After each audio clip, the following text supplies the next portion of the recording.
Magandang araw sa ating lahat. Sa mga viewers ngayon, humihiling po ako ng suporta bilang pag-like and share ng videong ito. At panoorin na rin ang mga YouTube ads.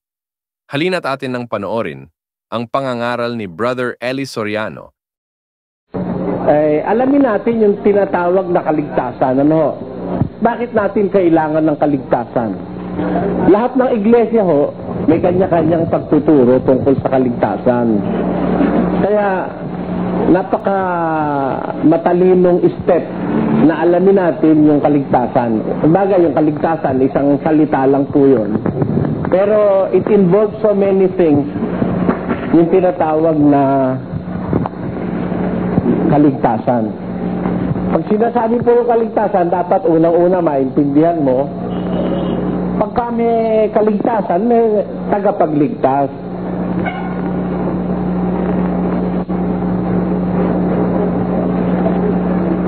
Pangalawa, may pagliligtasan.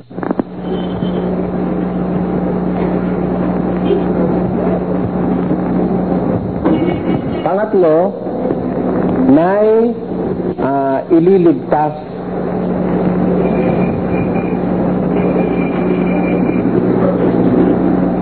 And a minor subject is papaano.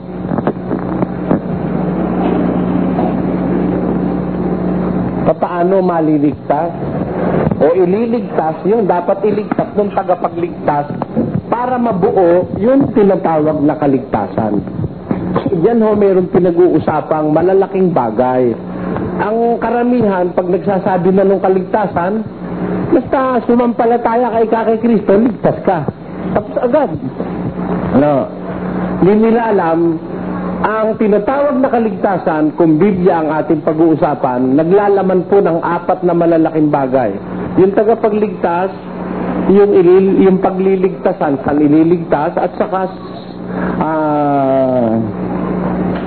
yung ililigtas, at saka yung paraan, paano ang pagliligtas. Yan po ay malalaking bagay na kailangang maintindihan sa kaligtasan. Unang-una, mag-aral po tayo dun sa tinatawag na tagapagligtas. Kung Biblia po ang pag-uusapan, dito pa lang malusapan ito At saka, yung papaano, kasama na po rito yung alin ba ililigtas. Katawan, kaluluwa, espiritu, etc. Masasagot na po yung tanong ng ating isang kapatid na bisita. Una, gusto ko pong maintindihan ninyo, sa Biblia, yun yung tagapagligtas, malawak pong salita yun Alam po ba ninyong maraming tagapagligtas sa Biblia? Siguro, mga born again, hindi papayag sa akin na maraming tagapagligtas sa Biblia. Sabi nila, iisa lang daw ang tagapagligtas. At yun ay si Kristo Jesus. Hindi po ako naniniwala na si Kristo lang ang tagapagligtas. Napakamaling paniniwala yun ng mga born again. Babasa po ako ng isa. Pakinggan nyo, ang pangunahing tagapagligtas ay ito. Sa unang Timoteo 4:10, ganito nakasulat. Sapagkat dahil dito ay nagsisipagtagal kami at nagsisipagsikap. Sapagkat may pag-asa kami sa Diyos na buhay, na siyang tagapagligtas sa lahat ng mga tao, lalong-lalo na sa mga nagsisisampalataya. Sabi po ni San Pablo, dahil dito nagpapagal kami, nagtitiis kami, sapagkat may pag-asa kami sa Diyos na buhay. Sa Diyos na buhay. Na tagapagligtas ng lahat ng mga tao, lalo na ng sumasampalataya. Dito lang makakakuha na kayo ng karunungan Ito bilang tagapagligtas, itong Diyos na buhay, inililigtas niya lahat ng mga tao, kahit anong klase, kahit anong panahon, kahit anong dispensasyon. Sino pa ang inililigtas niya? Lalo na ang sumasampalataya.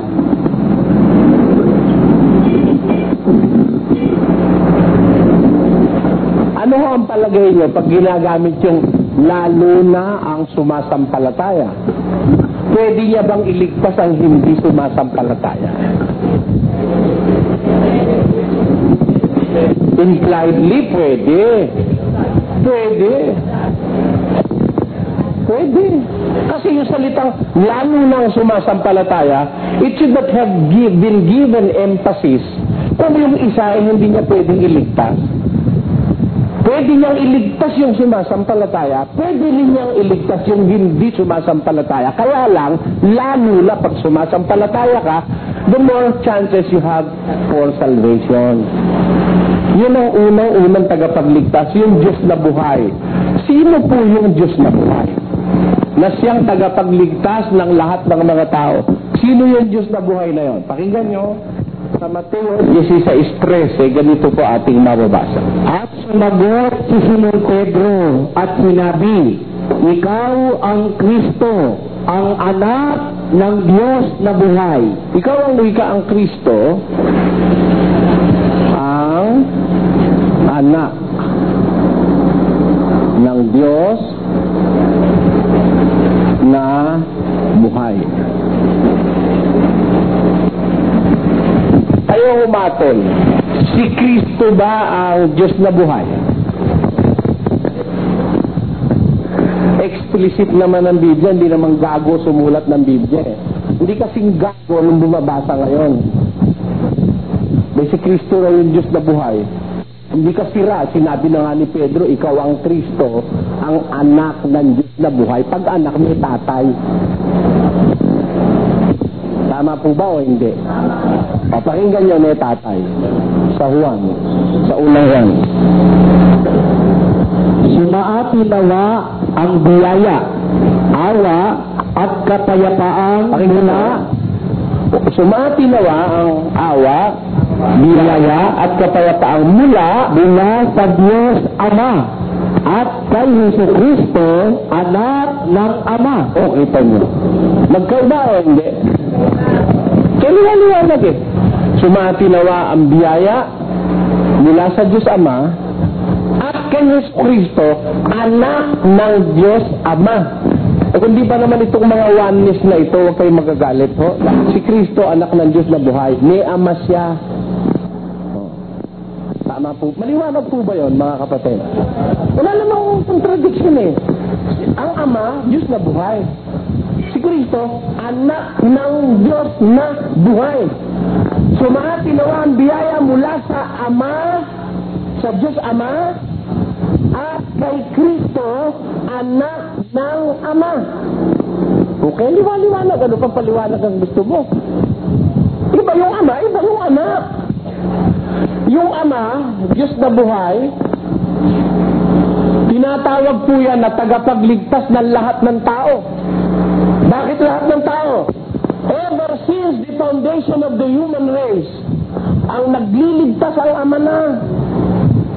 Si Kristo, kailan inihal lang na tagapagligtas? Kailan? Yung magkatawang tao. Tanggap niyo po ba yun? Ito mga matik-matik kung magsalita, si Kristo lang daw ang tagapagligtas. Paano yung tao nung wala pa siya? Di na maliligtas. Gong-gong. Wala pa siya nun eh. Thousands of years after the creation of Adam, bago lumitaw si Kristo sa pagkakatawang tao, kailan siya ginawang tagapagligtas? Pakinggan nyo. Sa 2:36 ng gawa ng mga apostol. Makatalampasin na ng buong angkan ni Israel na ginawa ng Diyos na Panginoon at Kristo itong si Jesus na inyong ipinako sa krus. Kailan siya ginawang Panginoon at Kristo? Nung nandito na siya sa lupa. Hindi ba? Tama o hindi? Noon ba, may katunayan ba tayo nung nandito na siya sa lupa, ginawa siyang Panginoon at Kristo, nung din siya ginawang tagapagligtas? Doon pa rin, sa 36. Sa 30. Ibinangon ng Diyos ng ating mga magulang, si Jesus. Kaya tama na. Napapansin niyo yung salita? Ibinangon ng Diyos ng ating mga magulang, si Jesus. Na siya ninyong pinatay at na ibinitin sa isang punong kahoy, na siya'y pinadakila ng Diyos ng kanyang kanang kamay upang maging prinsipe at tagapagligtas upang magbigay ng pagsisisi sa Israel at kapatawaran ng mga kasalanan. Tama ho ba yun o hindi? Ibinangon ng Diyos ng ating mga magulang itong si Jesus. Na inyong ipinako sa krus. Siya'y ginawa na prinsipe at tagapagligtas. Kailan tagapagligtas si Kristo? Nung gawin siyang tagapagligtas. Nung hindi pa siya ginagawang tagapagligtas na ba siya? Siyempre, ang tagapagligtas, yung Diyos na Ama, na nagliligtas ng lahat ng tao, lalo na ng sumasampalataya. Maaari sabihin iba, bakit Mr. Soriano pwede bang mailigtas ng Ama yung hindi sumasampalataya? Pwede! Bakit hindi? Yung mga bata ba may pananampalataya? Yung mga bata. Meron? Ang pananampalataya nanggagaling sa pakikinig. Kung 3 taong bata, may pananampalataya na yan? 4, 5, 6, 7. 7, makinig na. Hindi yung maintindihan yung pakikinggan eh. Yun ba ililigtas ng Diyos o hindi? Sumasampalataya ba yan o hindi? O, kita mo, dahil lahat ng tao sa iligtas ng Ama, wala pa si Jesus sa lupa, nagliligtas na Ama. Ewan ko ba doon sa mga born again? Kaya ako kayo, alis na ako doon. Niluloko lang tayo. Wala. Jesus ng Jesus. Dapat i-differentiate mo ang pagliligtas. The first. And the credit of all salvation goes to the first Savior. And that is the God the Father. Tinatawag sa Biblia, the living God. Diyos vivo. Ang tawag dyan Diyos na buhay. Yun ang Ama. Si Kristo, tinatawag namang ang anak ng Diyos na buhay. Remember, ginagamitan po ito ng definite article. Ang anak ng Diyos na buhay. Tagapagligtas din siya. Ginawa siyang tagapagligtasan. Ginawang prinsipe at tagapagligtas. Kaya, ilan ang tagapagligtas na nakikita natin? Parang hindi tayo bobo. Di ba? Kasi bobo lumalabas sa iba iglesia, Biblia, ayon ay ka sa Biblia, isa lang ang mali. Nakakadalawa na tayo, tatatluhin natin. Pakinggan niyo. Sa isang talata, 7:35 ng Gawa.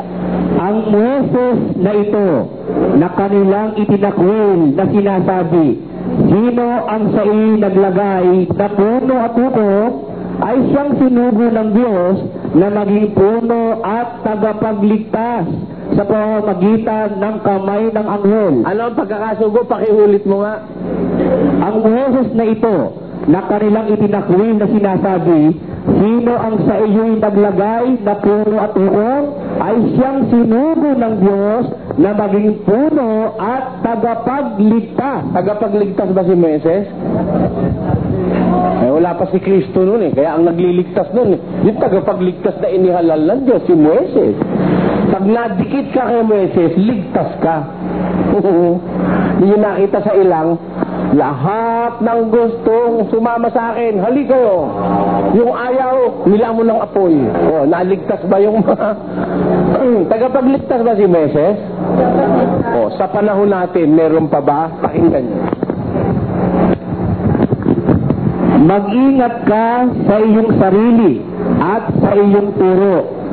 Manatili ka sa mga bagay na ito, sapagkat sa paggawa nito ay ang iyong sarili ang ililigtas mo, pati ng mga nagsisipakinig sa iyo. Sino naman yun?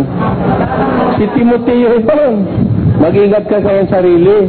Mag-ingat ka sa iyong turo. Sa paggawa mo nito, sarili mo ang ililigtas mo, pati ng nakikinig sa iyo. Ang mangangaral ba pwedeng tagapagligtas? Sabi, pati nakikinig sa iyo, maililigtas mo. Di ba nakasulat? Ministro. Inatangan ng pagliligtas. Kaya tagapagligtas pinag-uusapan. Ngayon. Bukod dyan, meron pa ba? Pakinggan niyo hula. At ayon sa iyong saganang mga kaawaan, ay iyong binigyan sila ng mga tagapagligtas.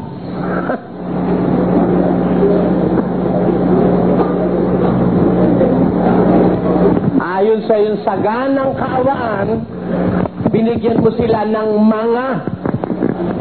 Kaya 5, 6, 7, 8, 9, 10, etc., etc., mga tagapagligtas. O, ngayon ho ba, yung bang awa ng Diyos nagpapatuloy ngayon? Pakinggan nyo sa 103, versikulo 5 ng awit. Sapagkat ang Panginoon ay mabuti at ang kanyang kagandahang loob ay magpakailanman at ang kanyang pagtatapat ay sa lahat ng salit-saling lahi. Ayun. Kaya yung lahat ng saling lahi, sakop yun ng awa ng Diyos. Dahil sa awa niya, naglalagay siya ng mga tagapagligtas. Malay nyo, isa tayo ron, ano? Hindi ba? Awa ng Diyos, naglalagay ng mga tagapagligtas, Kaya kung pag-uusap, tagapagligtas, ako kumukulo po sa Biblia, tagapagligtas. Katakot-takot ng dami, walang bilang ang mga tagapagligtas. Si Pablo, tagapagligtas. Ano? Si Pedro, tagapagligtas. Lahat po ng mga ngaral ni Cristo, tagapagligtas ang tawag dyan, Ngayon, yung miyembro. Kayo, pwede ba kayong tagapagligtas? Payag kayo? Payag kayo na ayaw kayo? Wala kayong pag-ibig sa kapwa pag ayaw niyong magligtas. Pakinggan mo sa Santiago 5:19. Mga kapatid ko, kung ang sino man sa inyo ay nalilihis sa katotohanan at siya'y papagbaliking loob ng sino man. May pinipili ba rin sa salita na yon? Kung sino man kay nalilihis sa katotohanan at siya'y papagbaliking loob ng sino man, pinipili ba yon? Sino man kahit sino pwede. Pag nagpabalik loob ka, ay alamin ito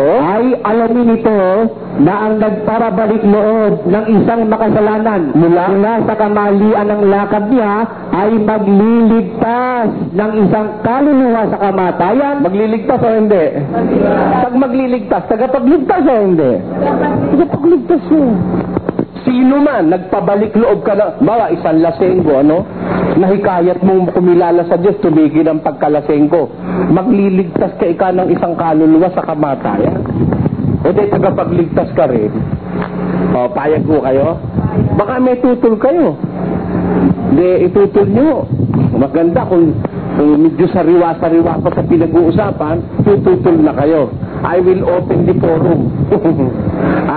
Magkakaroon ho tayo ng open forum sa kalagitnaan. Baka tutulho kayo sa sinasabi ko. At baka yan hindi nyo matanggap at meron kayong pang-kontra dyan, kontrahin po ninyo, you're welcome. Hindi po tayo nagtatangi ng tao.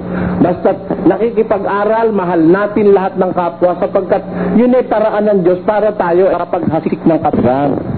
Di ba?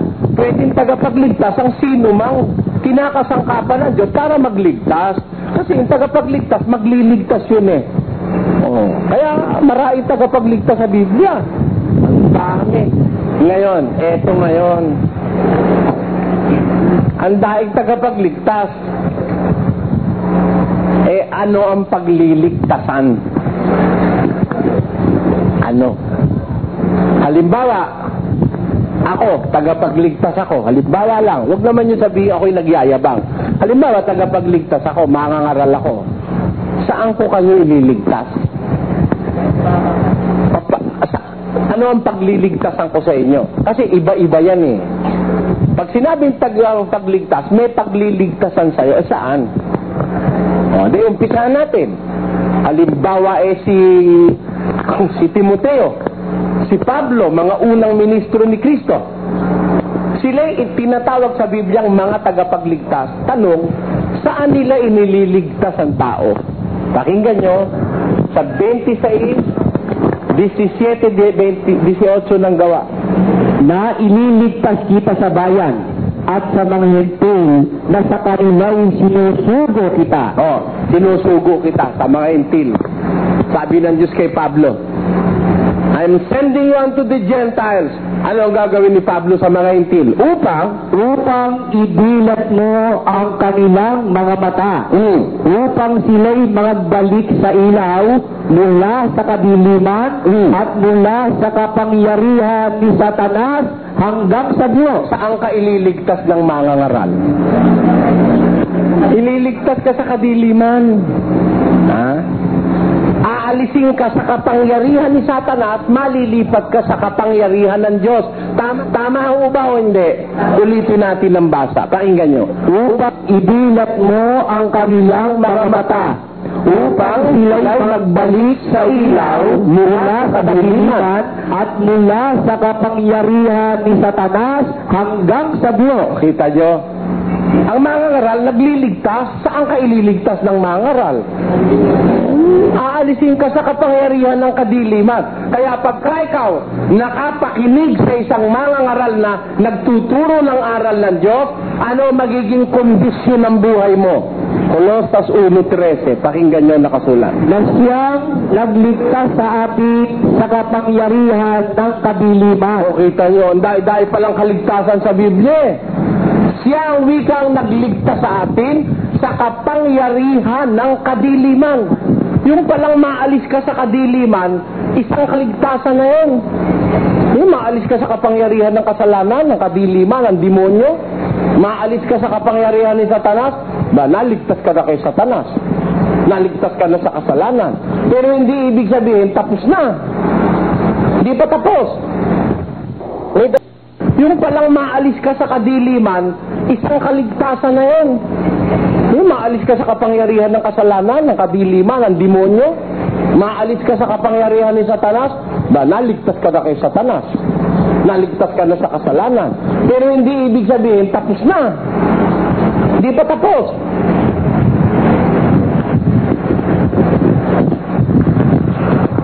Mawa, iniligtas ka sa kapangyarihan ng kadiliman. Inilipat ka sa kaharian ng Diyos. Nailigtas ka na. Ang kinasangkapan sa'yo, dinilat yung mata mo para bumalik ka sa ilaw mula sa kadiliman. Ligtas ka na. Saan? Sa kapangyarihan ng kadiliman. Tanong, tapos na ba? Tapos na ba yun? Sabi ng mga Baptist, huwag naman magagalit, may visit tayong Baptist. Once saved, always saved. Yan ang tawag nila ron, OSAS. Sabi ng mga OSAS, once saved, always saved. Yan. Save once, save forever. Maliho yun. Hindi nag-aaral ng Biblia ang may sabi nun. Mga pastor ng Baptist galing sa Amerika. Bakit? Naligtas ka na sa kapangyarihan ng kadiliman, ano? Inagaw ka na sa kasalanan. Di ikaw ay Kristiyano na. Ligtas ka na ba habang buhay? Ligtas ka na habang buhay? Pakinggan nyo. Sa Hebreo 6:4-6.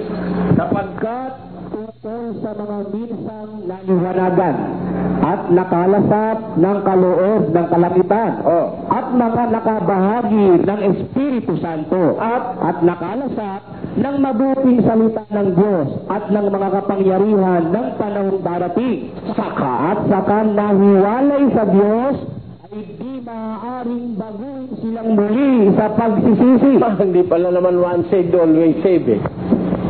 Ulitin ho natin talata, napakaganda. Sapagkat tungkol sa mga minsang naliwanagan. Naliwanagan na, hindi pa. Nakaalis na sa dilim, naligtas na sa dilim, hindi pa. Naliwanagan na nga eh. At nakalasap ng kaloob ng kalangitan. Nakatanggap na ng kaloob mula sa langit. At mga nakabahagi ng Espiritu Santo. May Espiritu Santo na. At nakalasap ng mabuting salita ng Diyos. Nalasap niya na yung mabuting salita ng Diyos. At ng mga kapangyarihan ng panahong darating. Saka nahiwalay sa Diyos ay di maaaring baguhin silang muli sa pagsisisi. Pwede ho ba yung naugnay na sa Diyos ay mahiwalay pa uli? Pwede. Tinanggap mo na kamo si Kristo. Once saved, always saved. No. Bakit? Nakalasap ka na ng kaloob ng kalangitan. Nakabahagi ka ng Espiritu Santo. Nakalasap ka na mabuting salita ng Diyos. Nalasap mo na yung kapangyarihan ng panahon darating. Saka ka nahiwalay sa Diyos. Masama pala yung mahiwalay. Kaya kailangan manatili ka, di ba? Pwede palang mahiwalay eh. Bakit? Pakinggan nyo sa 13:5 ng 2 Korinto. Babasa tayo. Siyasatin ninyo ang inyong sarili kung kayo'y nangasa pananampalataya, subukin ninyo ang inyong sarili. Hindi baga ninyo nalalaman sa ganang inyong sarili na si Jesucristo ay nasa inyo, maliban na nga kung kayo'y itinakwil na. Kahit pala nasa iyo na Kristo, pwede ka pang itakwil eh. Yun ba papaliwanag pa, mga kapatid? Ang liwanag, kaya lang malabo ang Biblia pag sila nagbabasa. Nagtataka naman ako, ba't pag ako nagbabasa, ang liwanag ng dating sa isip ko? Walang contradiction eh. Pero pag sila nagbabasa, ang pangit ng dating, ano? Kasi ito yung babasa eh, bulol na, ikaw po pang nakasingit, praise the Lord, hallelujah. Ayun. Kaya hindi maliwanag eh. Kaya liwanag eh. Siya sa atin nyo inyong sarili. Sabi ni Jesus sa mga Kristiyano sa Korinto. Kristiyano na yan, ha? Siya sa atin nyo inyong sarili. Subukin ninyo inyong sarili. Kung kayo'y nangasa pananampalataya. Di ba ganyo nalalaman sa ganang inyong sarili? Si Jesucristo nasa inyo, maliban na kung kayo'y itinakwil na. Kahit pala ikaw ay na may Diyos na, pwede ka pa rin itakwil. Tama po o hindi? Bakit? Bakit na itatakwil? Pasa. Sa 1 Kronika 28:9. At ikaw, Salomon, aking anak, kilalanin mo ang Diyos ng iyong ama, at paglingkuran mo siya ng sakdal na puso at ng pusang pag-iisip, sapagkat sinasaliksik ng Panginoon ang lahat na puso at naaalaman ng lahat na akala ng pag-iisip. Kung iyong hanapin siya, ay masusumpungan siya sa iyo. Ngunit kung pabayaan mo siya, kanyang itatakwil ka magpakailanman. Maliwanag ho ba? Wala naman paliwanag kailangan dun eh. Na itatakwil ba yung medyos na? Na itatakwil. Sabi kay Solomon, kung hahanapin mo siya, masusumpungan mo siya sa'yo. Ngunit kung ipababayaan mo siya, itatakwil ka niya magpakailanman. Totoo ho ba itong sinasabi ng Baptist na ito? Biblically speaking, malaking kalokohan to. Once saved, always saved. Kaya dapat dito, burahin sa pisara. Naka na yung pambura. Malaking kademonyohan yun eh. Hindi totoo yan. Patutunayan ko sa lahat ng pastor ng Baptist. Hindi totoong once saved, always saved. Dahil kahit may Diyos ka na sa puso, pagka pinabayaan mo siya, iiwan ka niya, tatakwil ka niya, magpakailanman. Nakita niyo si Judas? Nakita niyo si Ananias at si Sapphira? Nakita niyo si Himeneo at saka si Alejandro? Nakita niyo yung mga natiwalag na mga unang Kristiyano dahil sa gawang hindi maganda? May Diyos yun. Nakatanggap eh. Si Judas nga, nagmimilagro pa eh. Di ba? Bumubuhay ng patay si Judas. Binigyan siya ng karapatang magmilagro, pero naghumiwalay pa siya sa Diyos eh. Kaya, alam nyo, pag-uusap, pagliligtas mga kapatid, may pagliligtasan eh. Ang tao, kagaya ni Moises, kagaya ng mga ministro, ni Pablo, ni Timoteo, pwede silang magligtas. Saan nila pwede kang iligtas? Sa kapangyarihan ng kadiliman. Aalisin ka doon sa kasalanan. Sa pamamagitan ng aral na kanilang ituturo, unti-unti kang mahihikayat na umalis sa kasalanan. Kaya tinatawag sila ng Biblia mga tagapagligtas. Pero, tanong, sa araw ba ng pagpaparusa ng Diyos? Pag magpaparusa na, kaya ka bang iligtas ni Moises? Ako kaya kita iligtas. Basahin natin ang sagot. Pakinggan nyo sa 18:20 ng Ezekiel, ganito nakasulat. 14:20 pala, 14:20. Bagaman si Noe. Sino po si Noe? Sino po si Noe? Kilala niyo po ba si Noe? Tignan natin kung sino muna si Noe. Sa Pedro. At ang dating sanglibutan ay hindi pinatawad. Tatapwat iningatan si Noe na tagapangaral ng katwiran at nakasama ng ibang 7 pa. Iningatan si Noe na tagapangaral ng katwiran kasama ng ibang 7 pa. Therefore, si Noe pala mangangaral, Natatanggap nyo si Noe mangangaral? Sabi ng Biblia. O ngayon, pagdating ng paghuhukom, anong sabi tungkol kay Noe? Basa. Bagaman si Noe, si Daniel. Sino ho si Daniel? Hindi ba si Daniel ay propeta ng Diyos, ano? Si Noe, mangangaral. Si Daniel, propeta. Yung isa. At si Job, Ayun, si Job. Ano ho si Job? Isang mabuting lalaki ng Diyos si Job. Pa? Tatlo ito. Magaganda ang mga ginanap na kasaysayan nito. Si Noe, si Daniel at si Job. Bagaman sila'y naroroon sa paghukom, ano? Ulitin mo. bagaman si Noe, si Daniel at si Job ay nangandoon, buhay ako, sabi ng Panginoong Diyos. Ano? Hindi sila magliligtas ng mga anak na lalaki o babae man. Kita nyo, pwede bang magligtas si Noe ng anak niyang babae o lalaki? Pagdating ng paghukom, maililigtas ka ba ng tatay mo? Kahit na ang tatay mo si Moises, di kanya kayang iligtas. Si Daniel, si Noe, si Job, nandun, buhay ako, sabi ng Panginoon. Hindi sila makapagliligtas ng kanilang anak na lalaki o babae man. Ang kanila lamang ililigtas Ay ang kanilang sariling kaluluwa sa pamamagitan ng kanilang katwiran. Ayun. Maliligtas nila yung kanilang sariling kaluluwa sa pamamagitan ng kanilang pagiging matuwid because of their own righteousness.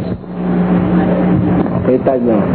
Kaya pag ang pag-uusap na, pagliligtas na, hindi tayo uubrang magligtas. Kaya ito, pag magliligtas na sa parusa, hindi pwede ito. Ito. Alam nyo kung sino pwede dyan? Dalawa lang.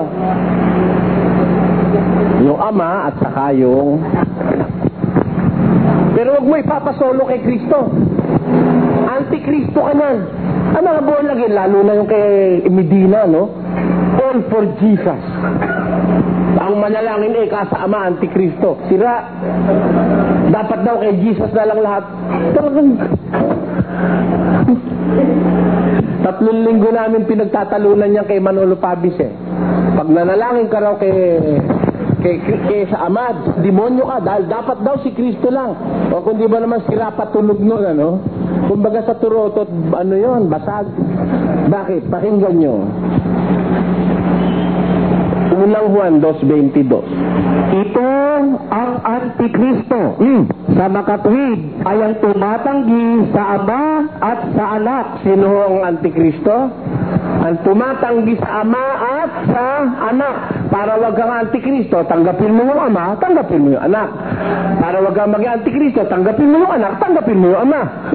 Tama po o hindi?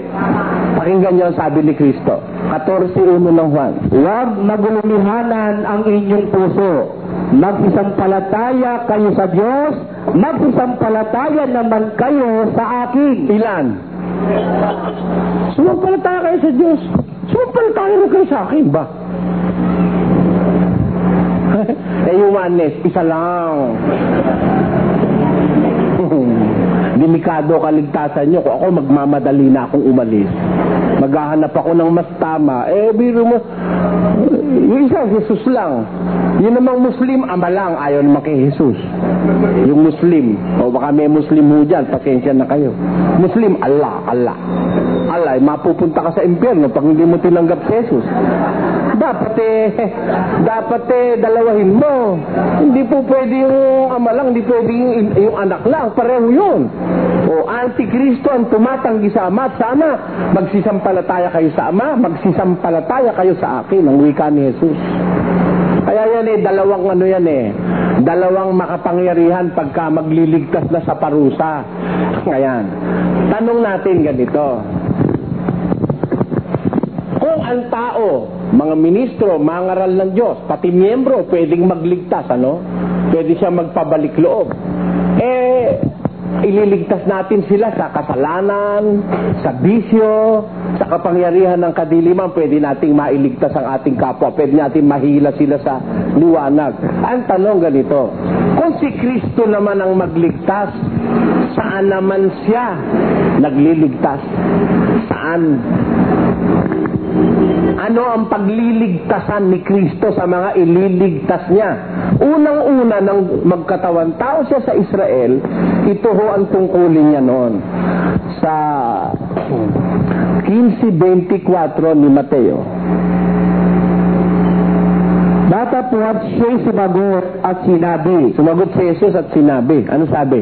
hindi ako sinubo, kundi sa mga tupang nangaligaw sa bahay ni Israel. Saan ho unang-unang sinugo si Kristo? I was not sent, but for the sheep that were lost in the house of Israel. Hindi ako sinugo, kundi sa mga tupang naligaw sa bahay ni Israel. Aanin niya yung mga tupa sa Israel, aanin niya. Pakinggan niyo sa Mateo 1. At siya'y manganganak ng isang lalaki. At ang pangalang itatawag mo sa kanya'y Jesus. Bakit? Sapagkat ililigtas niya ang kanyang bayan sa kanilang mga kasalanan. Ano ang unang tinungkol ni Jesus? Ililigtas niya ang kanyang bayan sa kanilang mga kasalanan. Tanya, si Jesus, pagka nakilala mo, unang-una ililigtas ka niya sa kasalanan. Aalisin ka sa pambababae, pagsisinungaling, pagsusugal, bisyo, marami. Natanggap mo na ba yung totoong Kristo? Si Kristo nang dumating sa Israel, ang pangunahin niyang tutungkulin, tatawagin mo ang wika ang kanyang pangalang Yahshua o Jesus. Sapagkat ililigtas niya ang kanyang bayan sa kanilang mga kasalanan. Saan pa? Pagka yung Kristong tagapagligtas na kilala mo, higit sa lahat, saan ka ililigtas noon? Pakinggan nyo sa isang talata ng 1:18 ng Sepanyas, ganito ating mababasa.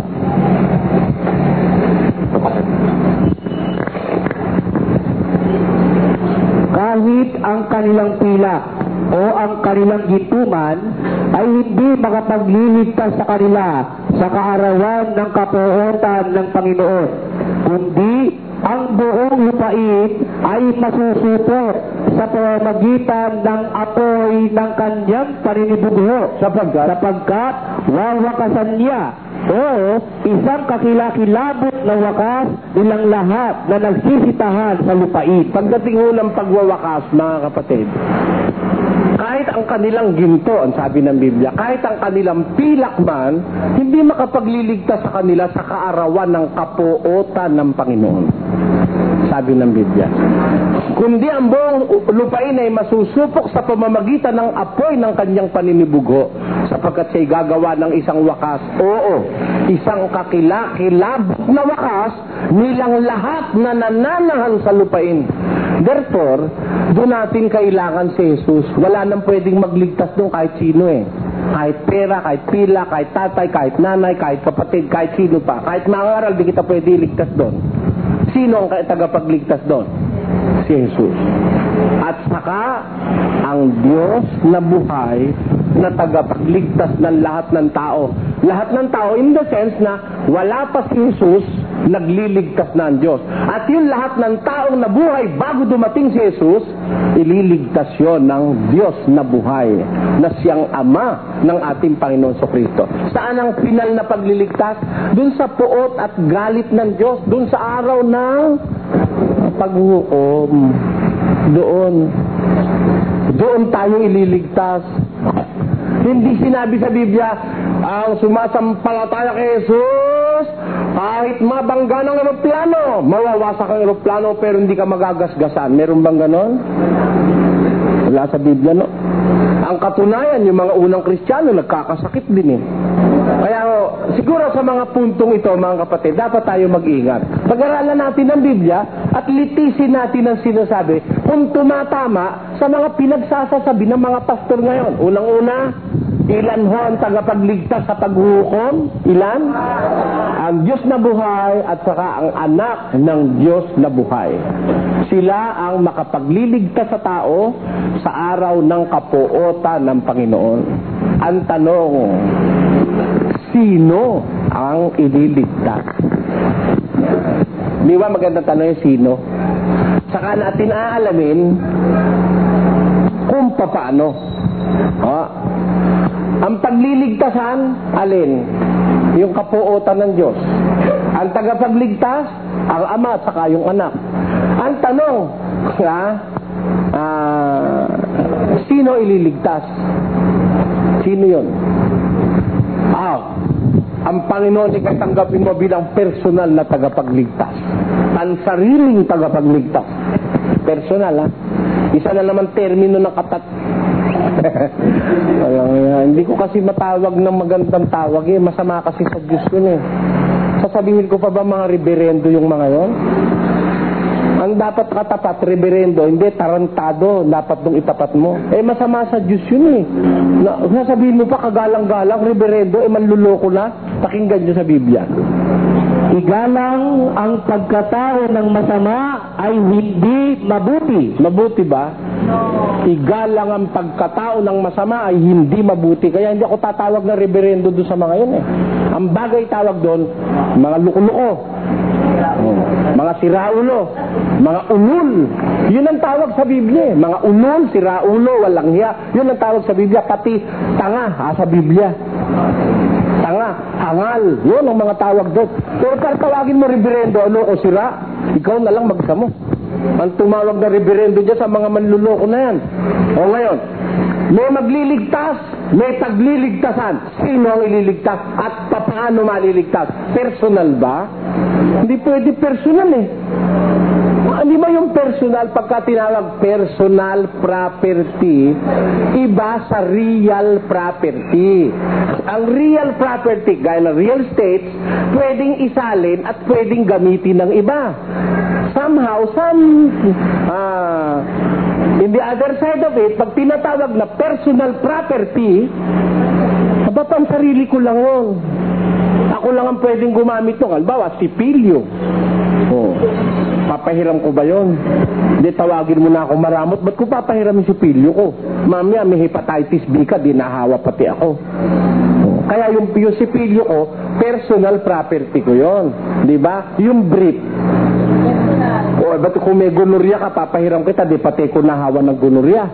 Magkakatulo tayo dalawa. Hindi ko papahiram yung personal property ko. Si Kristo, kung personal na tagapagligtas, pwede ko bang mahiram? Kung ikaw ang meron personal, paano pa magiging akin? Personal mo na pala. Kaya termino lang, di marunong gumamit sa mga pastor na yan. Alam nyo, dapat itawag dyan pastro. Hindi pastor, pastro. Hindi man pwedeng tawagin pastor kahit ng kalabaw. Bakit? Pastor ng kalabaw, hindi pwede niya mga yan. Kahit pastor ng kambing, hindi pwede. Bakit? Yung tao inililigaw niyan, kalabaw pa hindi. Mag-isip kayo. Kung yung tao na pinakamataas na nilikha ng Diyos, kaya nilang iligaw, pati asawa nila at anak, kalabaw pa hindi iligaw. Walang takot yung mga yan eh.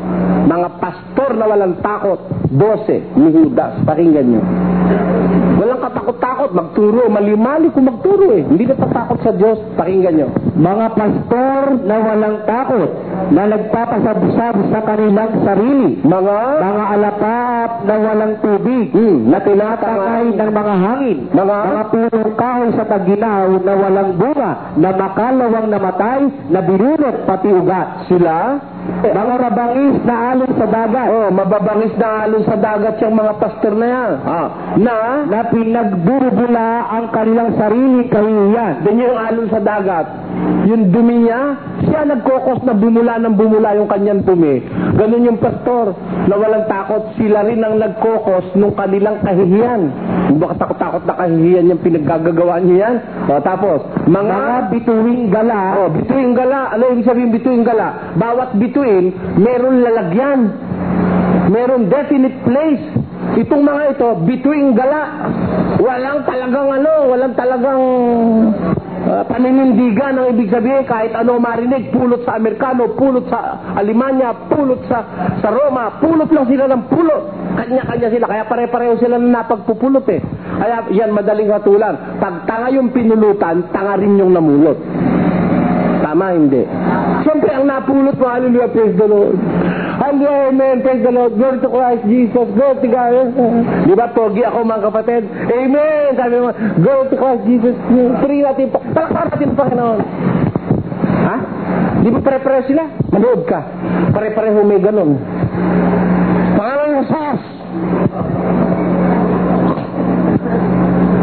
Pinalalayas yung demonyo, tigas ng ulo ng demonyo.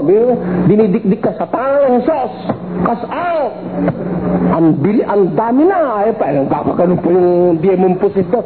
Eh, sabi ko nga, ang dali namang umupa ng demon possessed eh. Maghanap ka ng tao mo kang demonyo. Tapos eh, paartihin mo.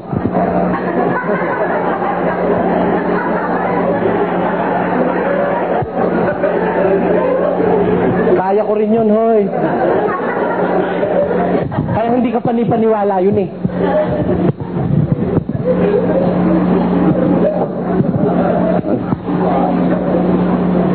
Kaya ako, ang problema ko sa puso, sapin-sapin eh.